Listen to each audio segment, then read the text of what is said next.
Lawyers for a jailed Zimbabwean rights activist and opposition MDC alliance member want their client released. He's been convicted of public violence, but the ruling ZANU-PF described the activist as violent, saying he deserved to be in prison.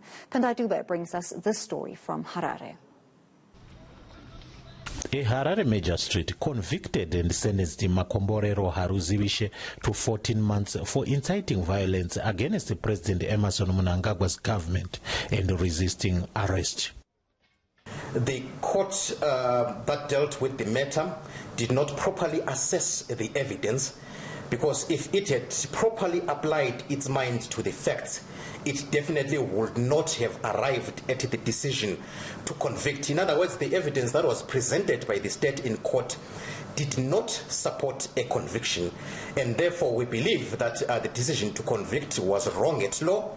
It was a miscarriage of justice, and as such we are in the process of filing an appeal against that decision. But the ruling ZANU-PF believes the activist deserves to be jailed. So many times the MDC has been threatening violence. In 2018, the opposition, then united under Nelson Chamisa, the MDC alliance grouping, was threatening violence. Mr. Pindai Dube was threatening violence, saying that we are going to make this country ungovernable if they don't win elections.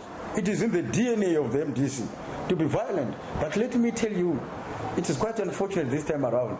The law has found its rightful teeth. It bites when you cross it. It is what befits him. And I'm sure that when he comes back, you'll be a good man. MDC Alliance Vice President Pindai Dube says Mnangagwa's regime is using the courts to try and destroy his party. His sentence to a lengthy term of imprisonment are obviously the works of a deranged, fanatical fascist regime in the form of Emmerson Mnangagwa and ZANU-PF. Throughout history, the oppressor will always try to cage those that are clamoring for change, those that are clamoring for transformation.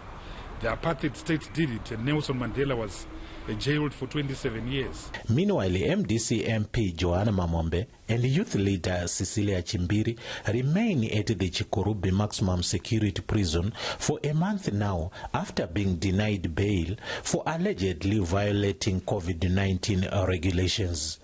Pindai Dube, Harare, Zimbabwe.